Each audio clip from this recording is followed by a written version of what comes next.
Ah là là là là là là là là. Oui, oui, oui, oui, oui, oui, oui.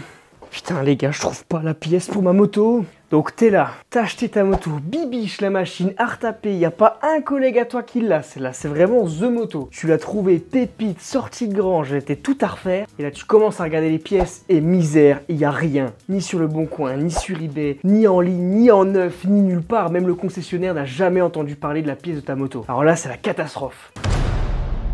Gaz en grand. Bienvenue sur En Deux Roues. Aujourd'hui, ça va être les astuces les plus simples pour voir comment on fait quand on trouve pas les pièces de sa moto. Et c'est un cas ultra courant. Moi les gars, je vais vous le dire, ça m'est arrivé plein de fois. Et j'ai des astuces spéciales pour un petit peu contourner et trouver la pépite rare.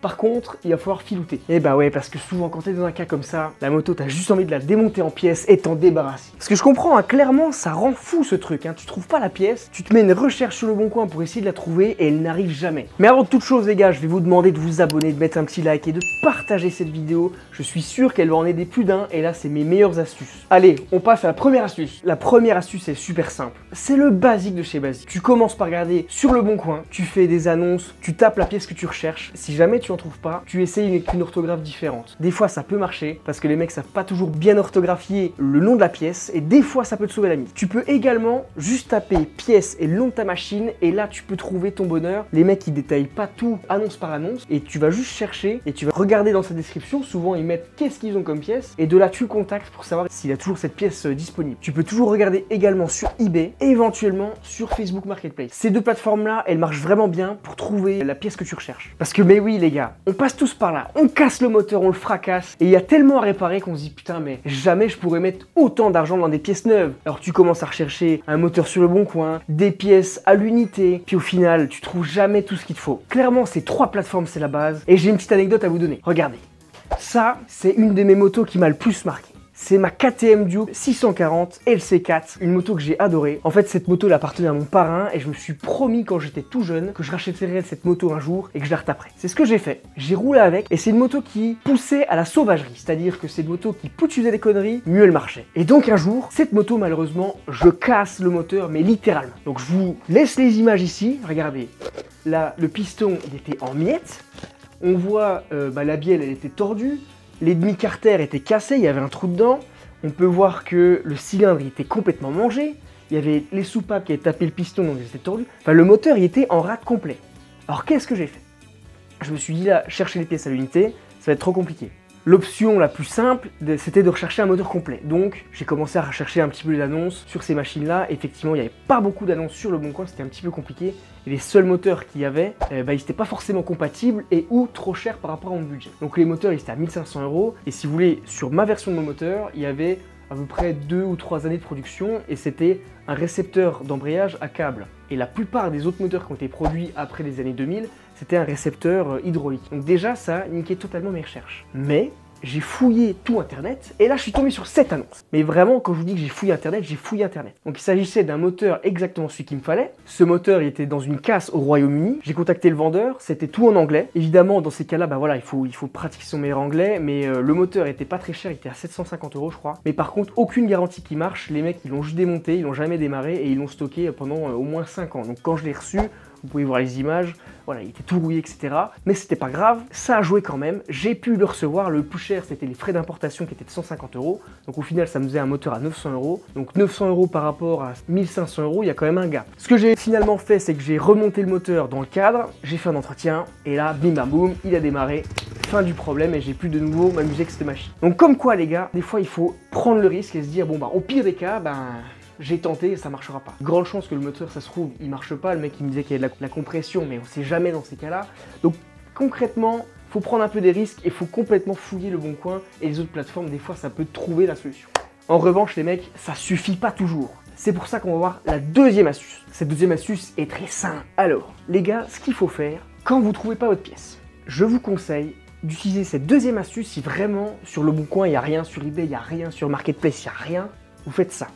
Vous tapez le nom de la marque et les pièces constructeurs. Donc vous allez par exemple sur YAM Parts officiel ou un truc, voilà, ce genre de site. Vous rentrez la cylindrée et de là, vous allez avoir des vues éclatées de toutes les parties de la moto, avec les pièces, etc. Et de là, vous pourrez aller retrouver votre pièce, qu'elle soit disponible ou non. Et souvent, ce sera là le plus cher pour retrouver sa pièce. Mais des fois, elle va être en stock, donc banco, vous aurez trouvé votre pièce, mais un peu cher. Ou alors, la deuxième astuce, ce que je vous conseille, vous copiez la référence de la pièce, vous la collez dans Google, et là, des fois, il y a juste des sites mal référencés que vous n'aurez pas pu trouver avant, qui grâce à cette référence, vont vous mettre l'annonce et vous montrer où est votre pièce et à des prix des fois moins chers. Allez, on repart pour un exemple. Typiquement, moi ça me fait penser à la XJ6 qu'on a retapée avec mon petit frère. Quand on a acheté la moto, elle avait une carte grise en A2, mais par contre la moto était débridée. Donc la cale, c'était une cale débridée tout simplement. Et là, c'était difficile de trouver la cale. Elle était trouvable sur le bon coin, mais des mecs qui se touchent. Voici l'annonce typique, le mec il la met à 100 €, alors qu'en vrai, c'est un bout de métal, ça vaut 50 € ce truc. Donc ça m'allait pas. Moi je voulais vraiment trouver au moins cher, donc je trouvais pas sur le bon coin. J'ai fait cette technique. Sur le site constructeur, j'ai finalement trouvé la pièce, j'ai copié la référence constructeur, je l'ai collé sur internet, et là j'ai trouvé un site qui le proposait à 50 €.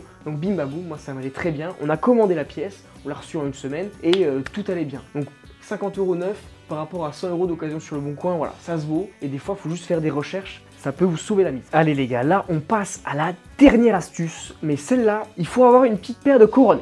Je m'explique. Cette astuce, c'est vraiment le dernier cours. C'est vraiment la prise de risque niveau maximum. Là, concrètement, vous trouvez votre pièce nulle part. Elle est introuvable et ça m'est déjà arrivé. Croyez-moi qu'on a les boules à ce moment-là. Surtout quand c'est une pièce à la con, quoi. Mais en gros, l'astuce, quelle est-elle? C'est simple. Vous allez rejoindre les groupes Facebook de votre machine que vous cherchez. Par exemple, groupe Facebook de XT600, mais que ce soit en France, en Europe, en Italie, peu importe, vous allez rejoindre tous les groupes. Ensuite, ce que vous faites, vous publiez une annonce, vous expliquez votre problème et la pièce que vous cherchez. Et ça, typiquement, il y aura toujours des mecs, vous allez voir, qui vont vous envoyer des messages, qui vont commenter votre post et qui vont dire « Ah mais moi je l'ai, au fait, je peux éventuellement te l'envoyer pour tel prix, machin. » Et ça, les gars, c'est vraiment l'entrée de motard à 100%.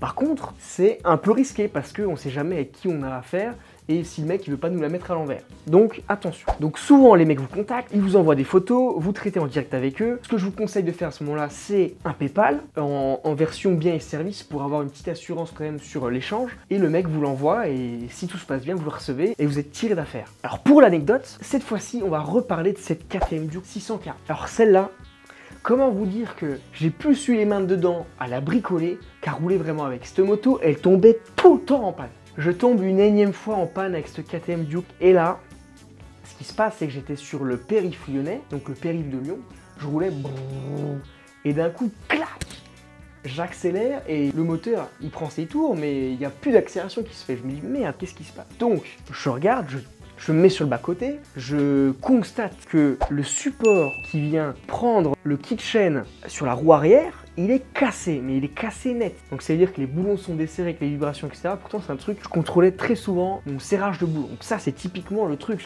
la machine elle vibrait tellement, ça s'est desserré. Et pourtant c'est moi qui ai changé le kit chaîne, j'avais mis de la Loctite. Donc franchement, les boules.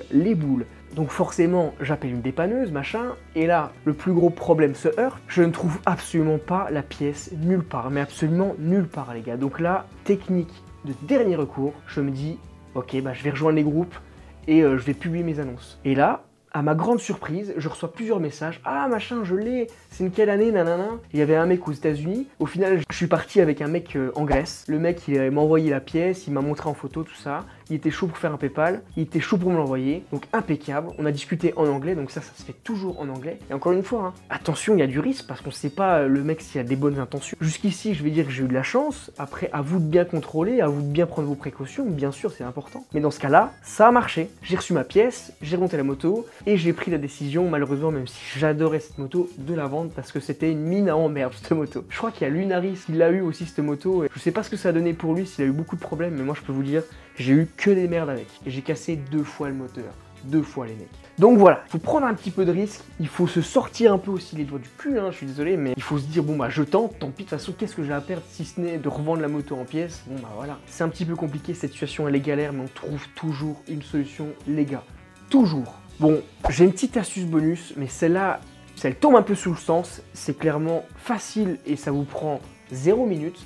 c'est de rejoindre des forums et des blogs, justement pareil, un peu comme Facebook, de la machine que vous avez. Toujours un mec qui a un stock de pièces pas possible et qui est susceptible d'avoir la pièce que vous recherchez. Ça, c'est la petite astuce bonus, ça marche pas tous les coups, mais pareil, qui tente rien à rien, et des fois, la chance sourit aux audacieux les mecs. Donc, à essayer. On arrive sur la fin de cette vidéo, je vous remercie d'avoir regardé. J'espère sincèrement que la vidéo vous aura plu.